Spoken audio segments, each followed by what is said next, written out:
우리에게 성경을 선물로 허락하신 좋으신 하나님께 감사드립니다. 찾아오는 자를 외면치 않으신다고 성경에 기록하시고 그 약속의 말씀을 신실하게 지키시는 하나님께 감사드립니다. 성경에 기록된 약속의 말씀처럼 우리를 생명싸개로 보호해 주시고 암탉이 병아리를 그 날개로 모으듯 우리를 하나님의 날개 아래 거하게 하신 하나님의 은혜에 감사드립니다. 지난 한 주간을 돌이켜볼 때에 하나님의 사랑에 반응하며 하나님의 뜻대로 살려고 노력했지만 그렇게 살지 못했던 많은 순간들이 기억이 납니다. 생각으로, 입술로, 마음으로, 행동으로 범죄한 모든 것들을 우리의 힘으로 감당할 수가 없기에 성경에 기록된 약속의 말씀에 의지하여 하나님께 가지고 나왔습니다. 고백하고 자백하면 양털과 같이 흰 눈과 같이 깨끗게 해주신다고 하신 말씀을 믿기에 우리의 노력이 아닌 예수의 피를 힘입어 성소에 들어갈 담력을 허락하여 주시옵소서. 하나님, 성경에 약속하시기를 수고하고 무거운 짐들도 가지고 나오기만 하면 쉼을 주신다 하신 말씀에 의지하여 하나님께 간구합니다. 주님, 가지고 나온 많은 문제들이 있습니다. 건강의 문제, 관계의 문제, 재정의 문제, 신분의 문제 등 가지고 있는 모든 문제들을 다시 가지고 가지 않게 하여 주시옵소서. 모세를 통하여 홍해를 가르신 하나님과 우리가 믿는 하나님이 같은 하나님일진데 우리의 모든 문제도 홍해가 갈라지듯 갈라진 마른 땅을 걷게 하시는 출애굽기와 동일하신 하나님이 동일하게 역사하여 주시옵소서.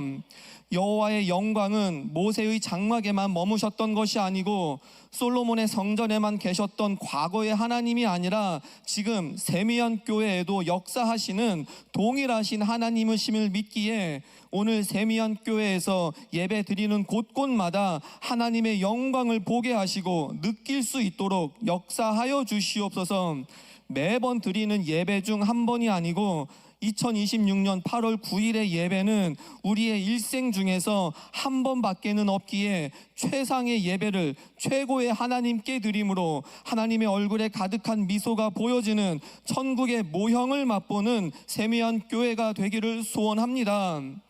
하나님, 베드로가 설교할 때 3,000명이 회개하고 스데반이 설교할 때 마음이 찔렸던 역사가 성경에만 기록되어진 과거의 일이 아니고 오늘 김거산 목사님의 설교에서도 동일하게 일어날 수 있도록 목사님이 만난 하나님만이 오늘의 주인공이 될 수 있도록 우리의 마음밭을 열어주시길 소원합니다.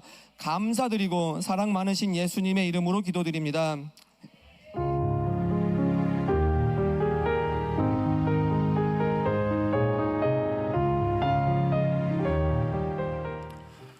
안녕하세요. 김거산 목사입니다. 저는 방금 소개해 주셨듯이 캐롤튼과 노스캠퍼스에서 미디어를 섬기고 있고요. 또 한 달에 한 번씩 시니어 성도님들과 함께 원더풀 시니어워식을 섬기고 있습니다. 내가 만난 하나님 시리즈가 벌써 12번째가 됐습니다. 그동안 많은 은혜가 있었던 것 같습니다. 목사님들에게 하나님이 이렇게 역사하셨구나, 목사님들이 이런 하나님을 만나시고 이런 삶을 사셨구나 하는 은혜들이 있었던 것 같아요. 그리고 또 동시에 우리 하나님이 이렇게 놀랍게 역사하시는 분이구나, 이렇게 위대하신 분이구나 하는 은혜가 또 있었던 것 같습니다. 오늘 말씀 가운데서도 동일한 은혜가 있기를 소망합니다. 아멘. 오늘 본문은 사무엘이 부름받은 때의 일입니다. 사무엘이 하나님께 부름받은 시대는 왕이 없던 시대였습니다. 사사시대로서 이스라엘에 아직 왕이 뽑히기 전이었죠. 그래서 성경은 이렇게 그때를 기록하고 있습니다. 사사기 21장 25절 말씀입니다. 그때에 이스라엘에 왕이 없었으므로 사람이 각기 자기 소견에 옳은 대로 행하였더라. 각 사람이 자기 소견에 옳은 대로 행한 시대였습니다. 자기 소견에 옳은 대로 행하는 것이 무엇이죠? 쉽게 말하면 자기 원하는 대로, 자기 좋을 대로 행했다는 것입니다. 제대로 세워진 정의 없이, 명확한 기준 없이 그저 내가 좋으면, 내가 생각하기에 옳으면 그것을 행하고 살았던 시대가 사사시대였습니다. 하나님이 왕이 되셔서 이끌어 주셨던 이스라엘이 아니라 하나님을 옆으로 치워놓고, 하나님 옆으로 밀어놓고 내가 왕이 돼서 살아갔던 그런 시대였죠. 그 결과 하나님의 말씀이 희귀한 시대가 되었습니다. 사무엘상 3장 1절 말씀입니다. 함께 읽겠습니다. 시작. 아이 사무엘이 엘리 앞에서 여호와를 섬길 때에는 여호와의 말씀이 희귀하여 이상이 흔히 보이지 않았더라. 하나님의 음성이 더 이상 들리지 않고 하나님의 역사하심을 보지 못하는 그런 시대가 사무엘이 부름받은 시대였습니다. 각자 자기 소견에 오른 대로 행하고 하나님의 말씀에 누구도 귀를 기울이지 않는 그 시대에 하나님께서는 이스라엘을 내버려 두지 않으시고 이스라엘을 포기하지 않으시고 이스라엘에게 찾아와서 하나님의 목소리를 들을 한 사람을 찾으셨습니다. 그 사람이 바로 사무엘이었습니다. 하나님의 음성을 들은 사무엘은 얼른 엘리에게로 갔습니다. 엘리 제사장에게 가서 부르셨습니까? 했더니 엘리 제사장이 나는 너를 부른 적이 없다. 들어가서 자라. 이렇게 얘기했어요. 그 사무엘이 또 자리로 가서 누웠습니다. 그런데 또 누가 사무엘을 부르는 겁니다. 그래서 사무엘이 다시 얼른 일어나서 엘리 제사장에게로 갑니다. 엘리가 나는 부른 적 없다. 들어가서 자. 이렇게 하는 거예요. 그래서 사무엘이 또 누웠는데 세 번째 부르는 소리가 들렸습니다. 그 사무엘이 또 엘리에게 갔습니다. 이쯤 되니까 엘리도 뭔가를 깨달은 것 같아요. 아, 지금 하나님께서 사무엘을 부르고 계시는구나. 그래서 사무엘에게 이렇게 대답하라고 이야기합니다. 사무엘상 3장 9절 말씀입니다. 함께 읽겠습니다. 시작. 엘리가 사무엘에게 가서 그가 너를 부르시거든 내가 말하여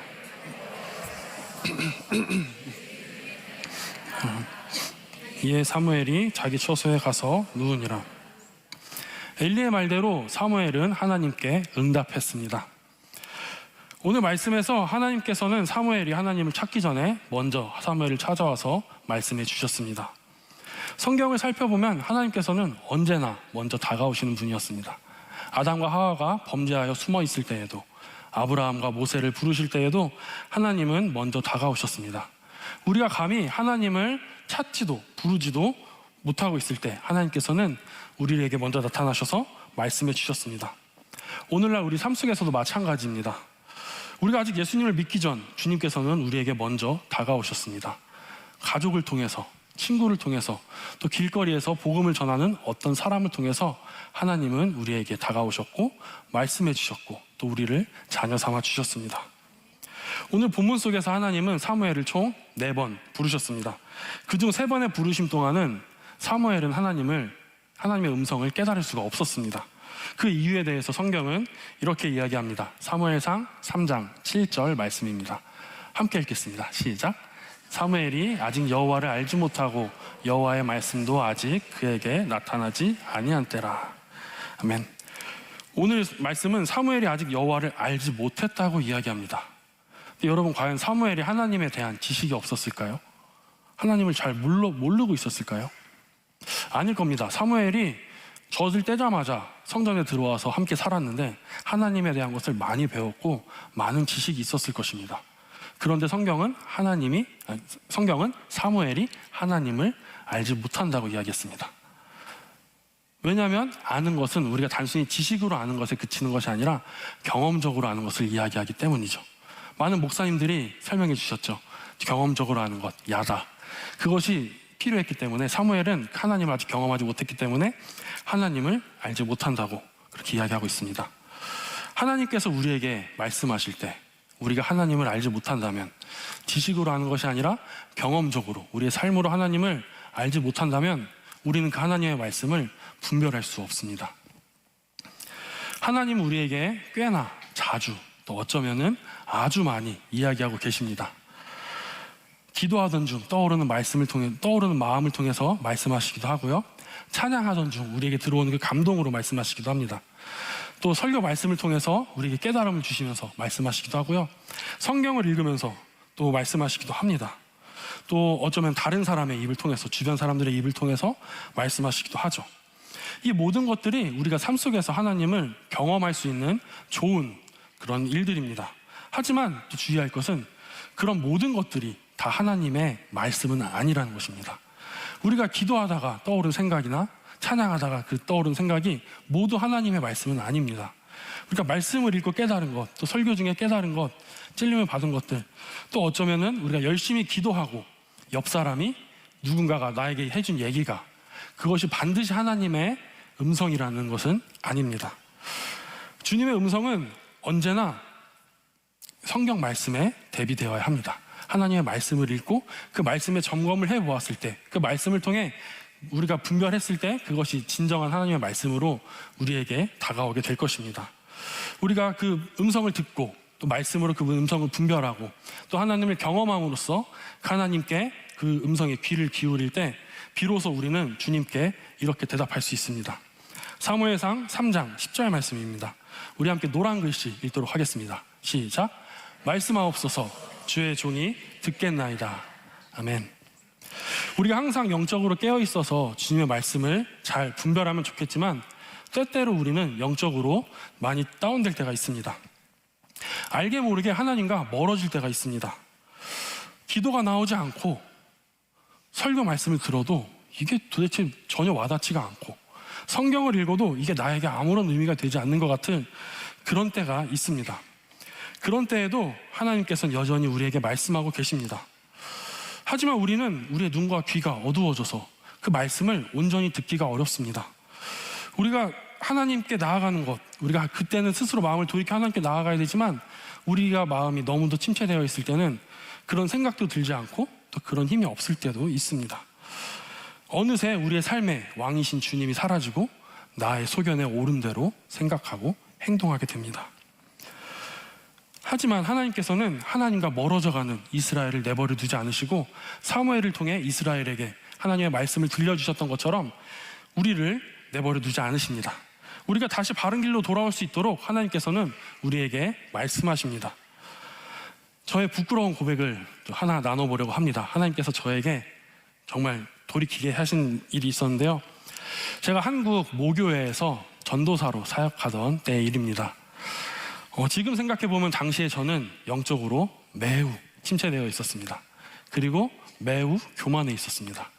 아직 신학교도 졸업하지 않은 그 어린 학생이 막 머리가 비대해져가지고 너무 교만한 모습으로 있었습니다. 그래서 저의 그 신앙생활이 그냥 어떤 하나님을 경험하고 하나님을 만나는 것이 아니라 내가 거기서 하나님을 찾아내고 내가 거기서 은혜의 포인트를 잡아내고 내가 깨달는 그런 것들을 찾고 있었어요.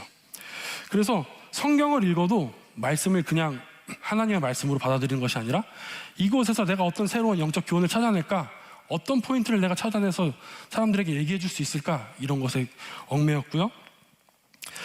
설교 말씀을 들을 때도 과연 이 목사님은 나에게 어떤 새로운 것을 가르쳐 줄 수 있을까, 이 목사님의 말씀을 통해서 내가 무엇을 배울 수 있을까, 이런 것들에 집중했습니다.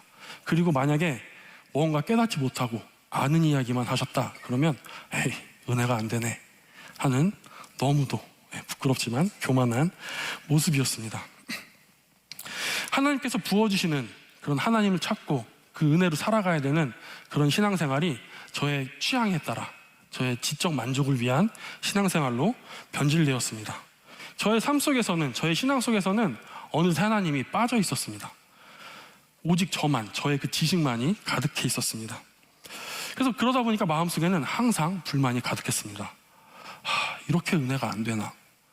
겨우 이 정도 은혜 받고 어떻게 신앙생활을 하지? 이런 불만이 너무도 가득한 그런 모습으로 살아가고 있었습니다. 그러던 중 모교회 담임 목사님께서 어느 날 갑자기 저에게 기도원 가서 일주일 동안 기도하고 오라는 말씀을 해주셨습니다. 영적으로 침체되어 있던 저에게 다시 가서 기도원에서 뜨겁게 기도하고 회복되라는 배려였습니다. 그 목사님이 평소에 그런 말을 한 번도 안 하셨는데 저에게 말씀을 하셔서 제가 알겠습니다 목사님 하고 가게 되었습니다. 그래서 저는 이제 한국에서 꽤나 크다고 하는 금식 기도원에 들어가게 되었습니다. 그 기도원은 제가 예전에 좋은 기억이 많이 있었습니다. 고등학교 때, 사실 그때는 주님을 만나기 전이었는데도 그곳에서 많은 말씀을 듣고 엄마와 함께 따라서 기도하고 그런 여러 가지 일들이 있었던 기도원이었기에 이곳에 가면 내가 또 은혜를 받을 수 있겠지, 이곳에 가면 내가 또 영적으로 충만해지겠지 하는 생각을 갖고 갔습니다. 그래서 몇 시간 걸려서 버스를 타고 가서 이제 등록을 하고 짐을 풀고 숙소에 들어가 짐을 풀고 이제 첫 집회를 참가하게 되었습니다. 기대하던 첫 집회를 딱 들어가서 앉아서 예배를 드리고 저는 매우 실망했습니다. 기도원의 문제가 아니었습니다. 기도원의 말씀은 은혜로웠고요. 찬양도 뜨거웠고요. 많은 사람들이 열심히 그곳에서 기도를 하고 있었습니다. 단지 저는 제가 너무 교만하였기 때문에 저의 기준에 맞춰서, 저의 취향에 맞춰서 말씀을 듣고 찬양을 했기 때문에 전혀 은혜를 받지 못했습니다. 하나님께서는 그곳에서 저에게 은혜를 쏟아부어주고 계셨는데 저는 그 은혜를 다 쳐내고 있었습니다. 기도원에 대한 기대감은 어느새 불만으로 바뀌었습니다. 여기까지 이렇게 힘들게 왔는데 이렇게 은혜를 못 받아도 되나? 이런 걸로 어떻게 은혜를 받아? 이게 무슨 은혜가 된다고? 월요일, 화요일, 수요일 하루에 4번씩 드려지는 예배를 참여하면서 저는 점점 더 불만과 불평이 쌓여갔습니다. 정점은 수요일이었습니다. 그래도 금식기도원에 들어왔으니 내가 하루는 금식을 해야겠다 마음을 먹고 수요일 자정부터 딱 금식을 시작했습니다. 몸이 이제 아침, 점심, 저녁, 새벽까지 예배를 드리고 또 밥도 안 먹고 이러니까 몸이 피곤하기 시작했습니다. 배가 고프기 시작했습니다. 배가 고프고 몸이 피곤하니까 너무 아픈 것 같아요. 모든 감각이 막 살아난 기분이었습니다. 100m 밖에서 누가 밥 먹으면 냄새가 나고요. 누가 그냥 물만 마시는데도 너무 나도 먹고 싶고 막 그런 상황에서 막 몸이 여기저기 쑤시고 아프고 막 하는 그런 기분이 들었습니다. 막 너무 괴로워서 막 정신을 못 차리고 있는데 갑자기 제 머릿속에 좋은 생각이 하나 탁 지나갔습니다.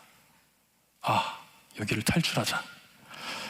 저기 조금만 나가면 서울에 목요일 날 좋은 교회들이, 좋은 찬양팀들이 집회를 하니까 그곳으로 가서 내가 찬양을 듣고 저기서 좋은 말씀을 듣고 내가 영적으로 충전해서 와야겠다라고 생각을 했습니다. 그 생각이 딱 드니까 제 마음속에 자유함이 찾아왔어요. 맞아, 나에게는 아직 은혜를 받을 길이 있었구나. 은혜를 받으러 가면 되겠다.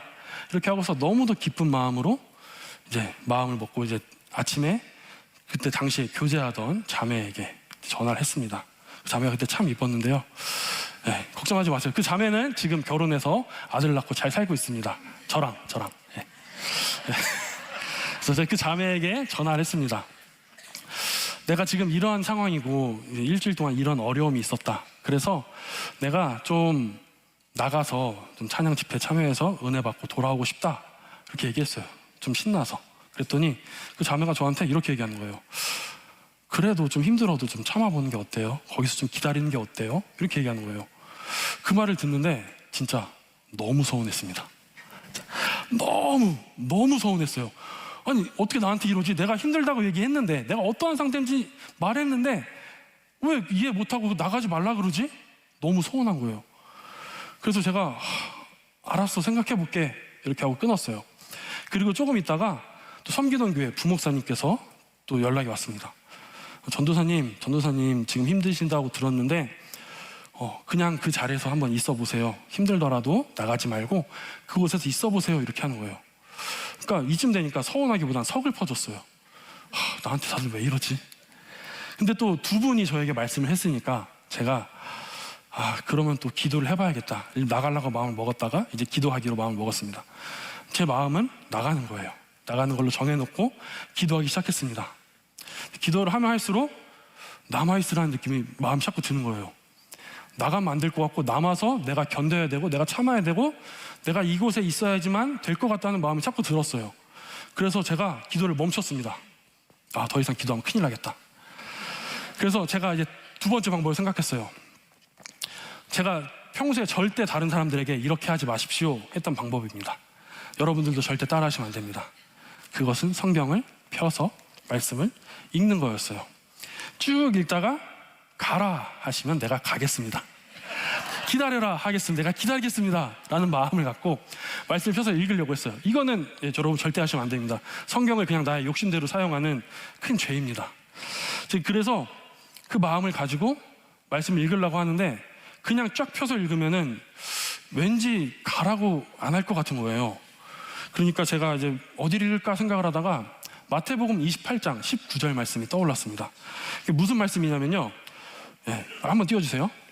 그러므로 너희는 가서. 하나님 예수님께서 지상 대명령, 제자들에게 떠나서 이제 예배하라고 하시는, 너 정말 그 복음을 전하라고 하신 사명을 주는 그 말씀에 가서만 떠올랐습니다. 그래서 마태복음 28장을 읽어야겠다 생각을 했는데 이게 19절에 있잖아요. 앞에 18절이 있습니다. 1절부터 쭉쭉쭉 내려가면 그 사이에 한 번쯤은 서 있으란 말이 나올 것 같은 거예요. 그래서 좀 불안하다, 안 되겠다. 그래서 제가 그 비슷한 말씀이 어디에 나올까 했더니 사도행전 1장 8절이 떠올랐습니다. 사도행전에 예수님이 승천하시기 전에 말씀하시죠. 그래서 오직 성령이 너에게 임하시면 너희가 권능을 받고 예루살렘과 온 유대와 사마리아와 땅끝까지 이르러 내 증인이 되리라 하시니, 땅끝까지 이르러라는 말씀이 저에게 좀 애매하지만 땅끝이 저기니까 저기 가면 되겠지로 자의로 해석을 했어요. 그래서 그럼 내가 사도행전을 처음부터 읽어야겠다. 사도행전 처음부터 읽어서 나오면 주님도 나한테 뭐라고 못하시겠지 하는 강짜를 부리면서 말씀을 읽기 시작했습니다. 1장 1절 데오빌로에 내가 먼저 쓴 글에는 무릇 예수께서 행하시며 가르치시기를 시작하심부터 그가 택하신 쭉 해서 3절에 친히 살아계심을 나타내사 40일 동안 그들에게 보이시며 하나님 나라의 일을 말씀하시니라. 4절에 이런 말씀 나옵니다. 사도와 함께 모이사 그들에게 분부하여 이르시되 예루살렘을 떠나지 말고 내게서 들은 바 아버지께서 약속하신 것을 기다리라. 제가 너무 진짜 하나님께 너무 서운했어요. 아니, 하나님, 제가 지금 뭐 탈출하겠다는 거 아니잖아요. 뭐 그냥 조기 퇴소 그냥 가겠다는 거 아니잖아요. 갔다가 온다고요. 하나님, 가서 잠깐 예배 드리고 오겠다고요. 너무 힘들어서 답답해서 그냥 좀 좋은 말씀 듣고 뜨거운 찬양하고 오겠다는데 그것도 안 돼요. 하나님 하는 불평이 막 생겼어요. 근데 또 기도원이잖아요. 기도굴에서 제가 그렇게 하고 있었는데 거기서 막 또 하나님께 화를 내는 건 또 주변 사람들에게 민폐가 될 수 있으니까 마음을 가라앉히기로 결정을 했습니다. 그래서 제가 그러면은 찬양을 들어야겠다. 어떤 노래를 하나 들으면서 마음을 좀 잠잠히 가라앉혀야겠다 생각을 했어요. 근데 당시에 제가 이제 힘들 때마다 들었던 노래의 후렴구가 이런 노래였습니다. 주의 은혜가 내게 족하네, 주의 은혜가 내게 족하네. 근데 그 찬양을 딱 떠올리는 순간 듣기 확 싫어졌어요. 족하지 않습니다. 주님 족하지 않아요. 충분하지 않아요. 모자라요. 족하지 않습니다. 안 드릴 거예요 이거 하고서 다른 찬양을 찾았습니다. 사실 찬양이라고 말했지만 당시에 저에게는 그게 찬양이 아니었어요. 하나님을 위한 찬양이 아니라 저를 위한 노래를 찾았던 거죠. 그만큼 제가 영적으로 나락에 있었습니다. 그런 상황에서 막 찾다가 딱 좋은 제목을 찾았습니다. 내 마음이 낙심되며. 제목부터 너무 좋아요. 딱 찬양을 틀었습니다. 그래서 딱 나오는데 내 마음이 낙심되며 근심에 눌릴 때 주께서 내게 오사 위로해 주시네. 이게 은혜지, 이게 위로지. 이어서 계속 들었습니다.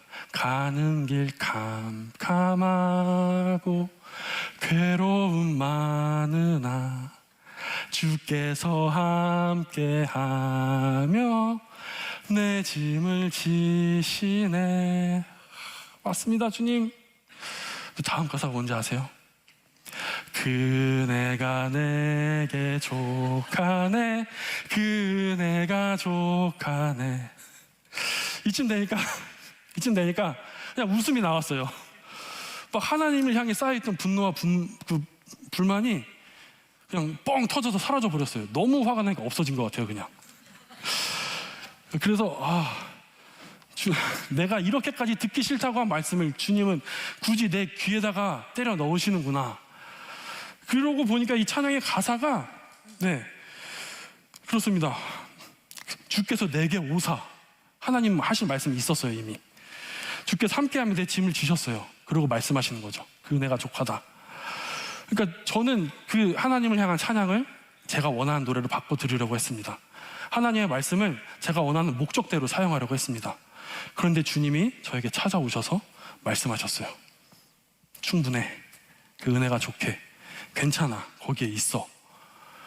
그러고 나니까 이제 제가 물론 마음속에 아직 포기하진 못했지만 그래도 하나님께 말씀으로 내가 순종하겠다 얘기했으니까 알겠습니다. 주님, 정말 내가 듣고 싶지 않았지만 이렇게까지 이야기하시니 제가 기도원에서 남은 기간을 보내겠습니다 하고서 금요일까지 기도원에 있다가 나왔던 그런 경험이 있습니다. 기도원에 갈 당시에 저는 하나님의 음성을 들을 수 있는 상태가 아니었어요. 하나님의 말씀을 더 알고 싶다고 했던 저의 마음은 하나님도 아니고 말씀도 아니고 알고 싶다에 포커스를 맞추게 되었습니다. 그러면서 기도하는 시간은 하나님께 지식을 달라고 구걸하는 시간이었어요.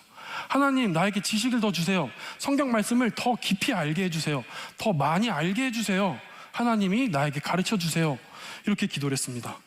설교를 듣는 시간은 마음에 감동이 되는, 그냥 영적 교훈을 찾는 시간, 그냥 내가 깨달을 수 있는 어떤 하나를 배울 수 있는 시간, 그 정도밖에 안 됐어요.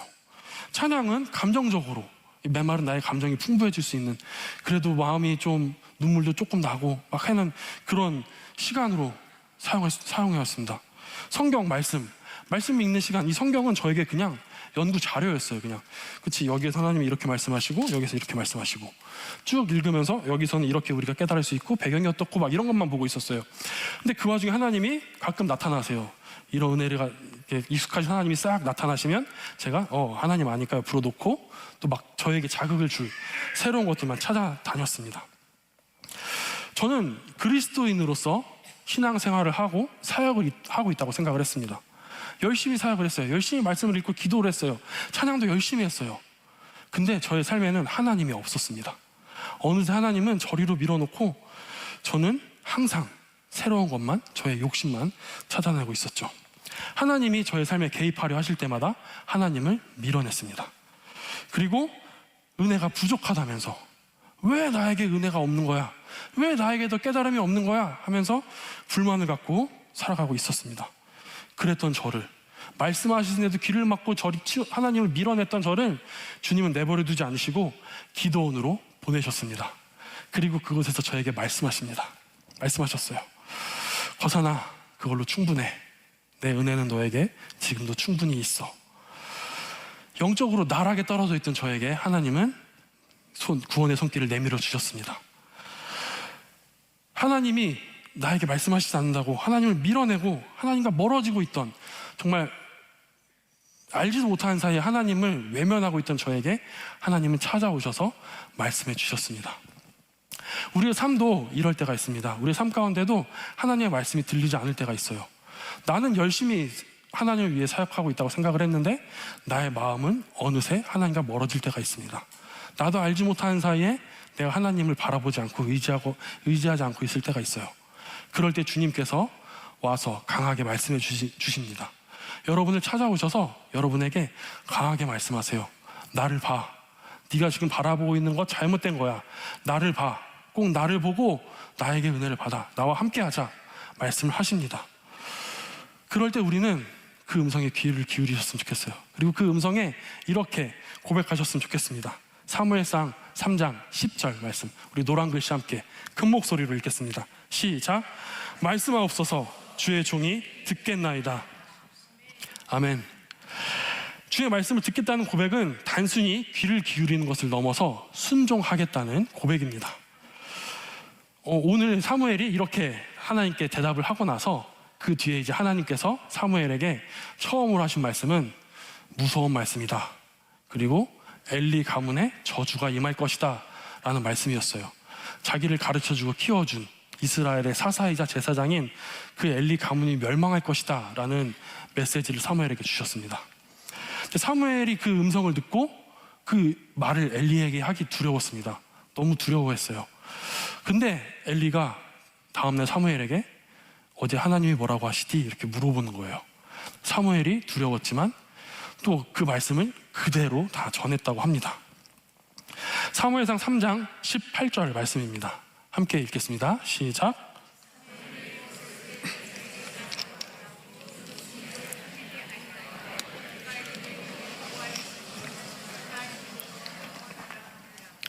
아멘. 사무엘은 자신의 말을 들은 엘리가 화를 낼까 두려워했습니다.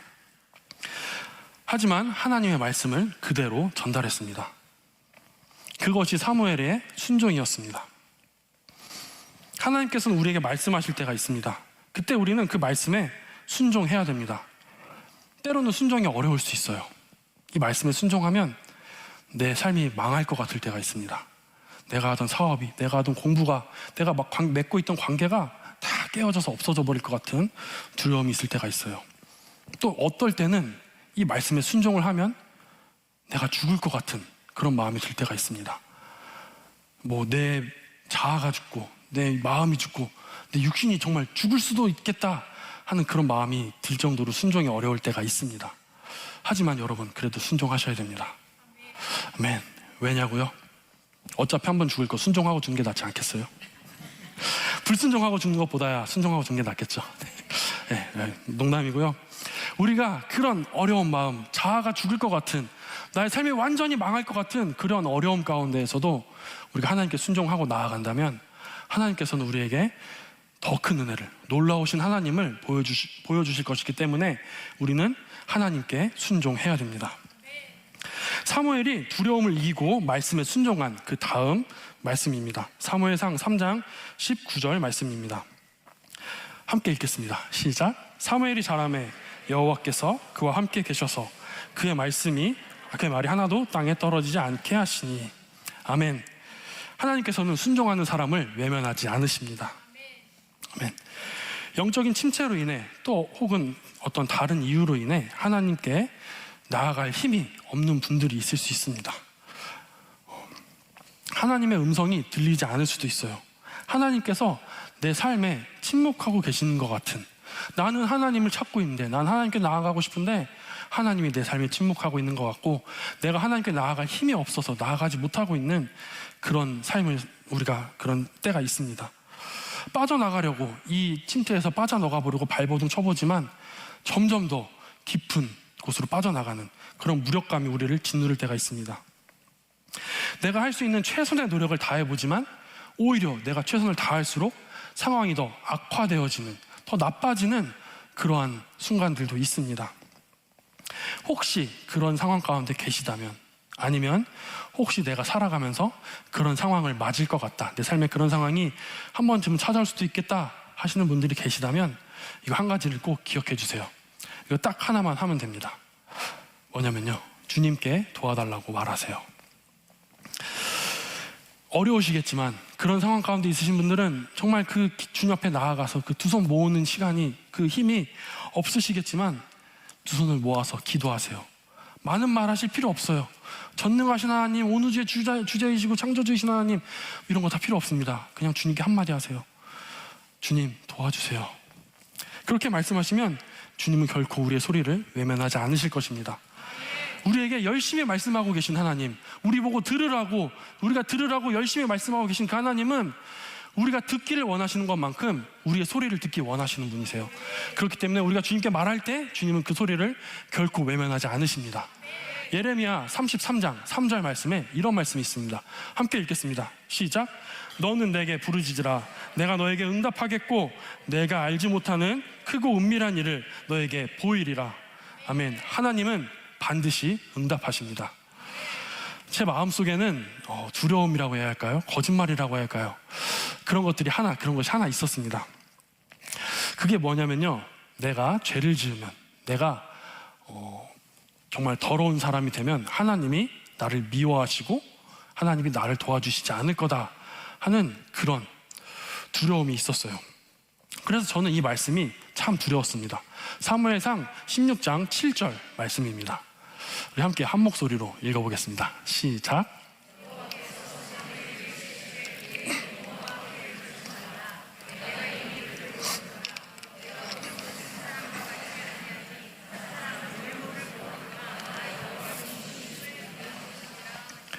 아멘. 사람은 외모를 보거니와 나 여호와는 중심을 보느니라. 네. 저는 이 말씀이 참 두려웠어요. 또 외모도 좀 봐주시면 안 되나?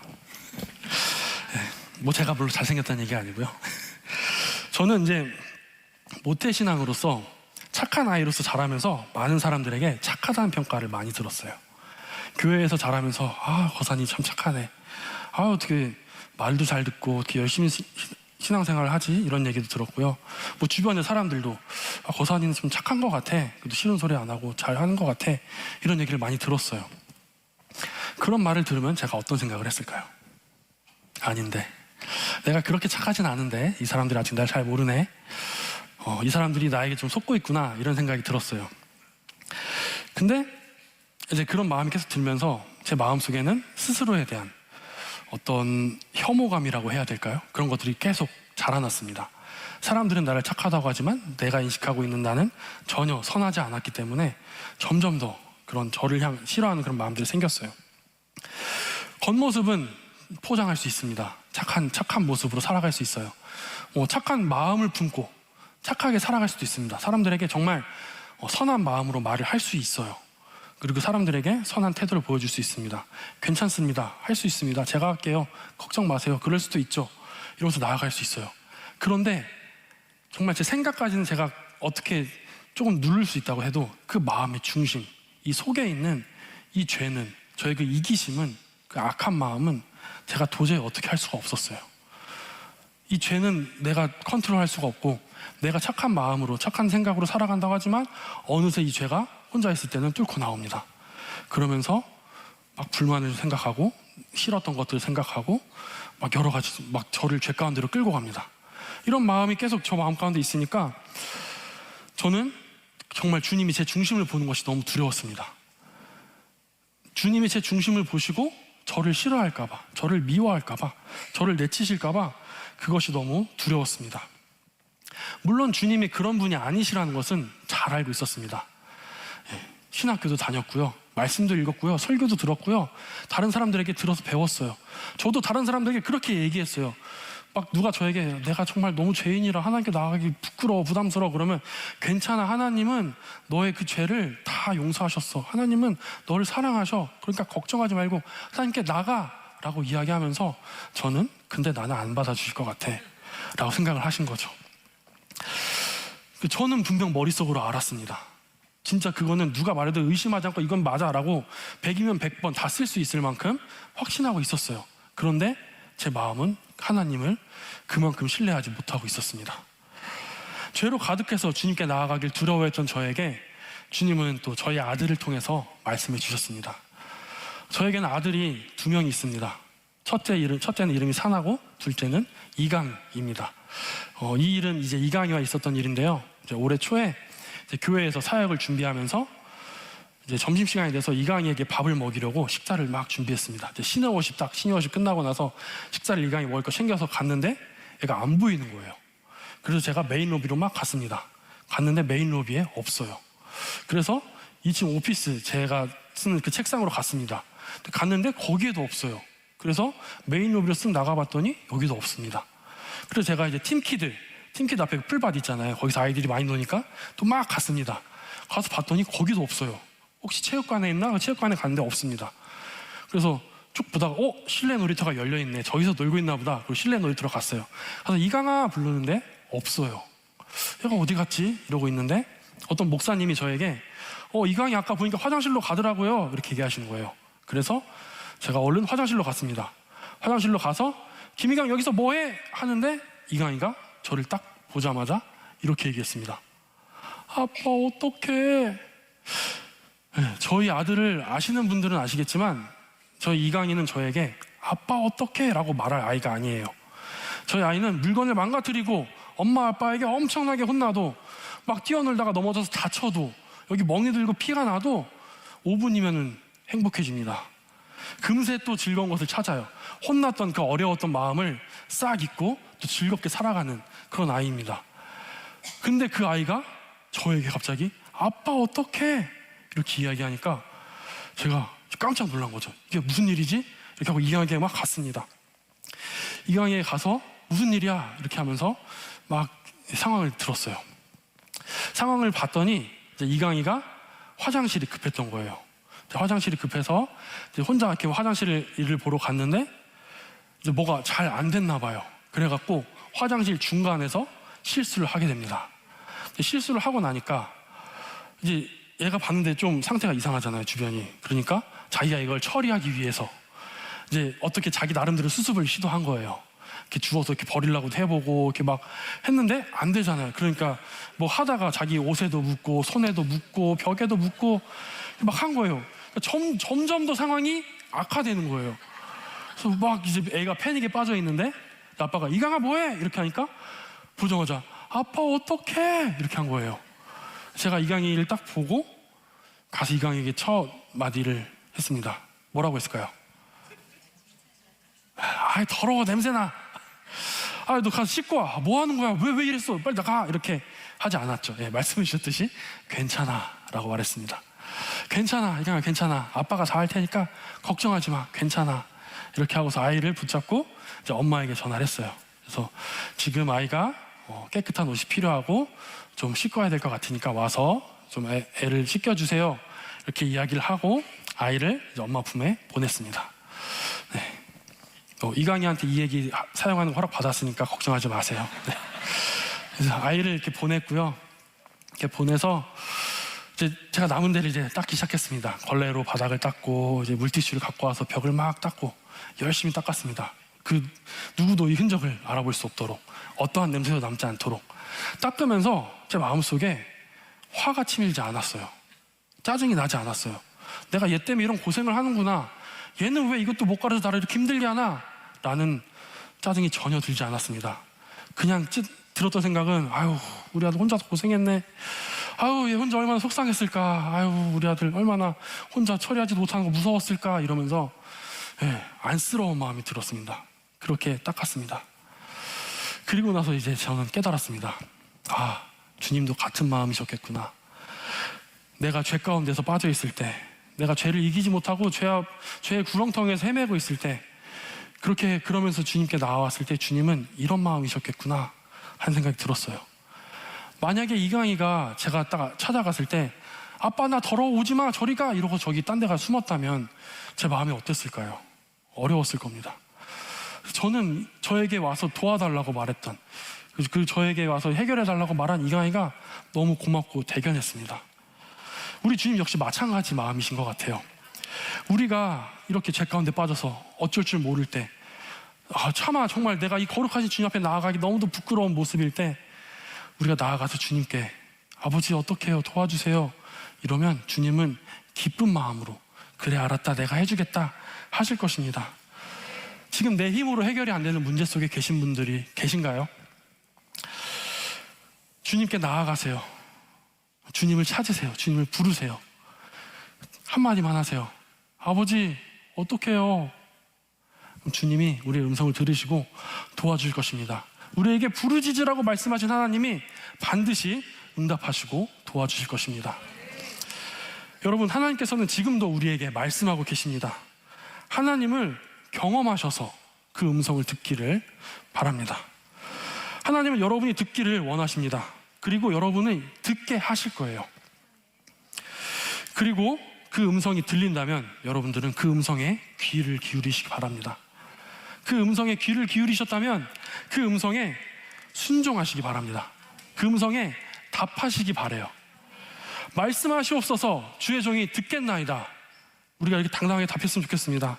그리고 나서 그 음성에 그 말씀 그대로 순종하며 나아가세요. 순종이 어려울 수 있습니다. 하지만 꼭 순종하시기 바랍니다. 하나님이 우리에게 순종을 요구하실 때는 그 순종이 우리에게 필요할 때입니다.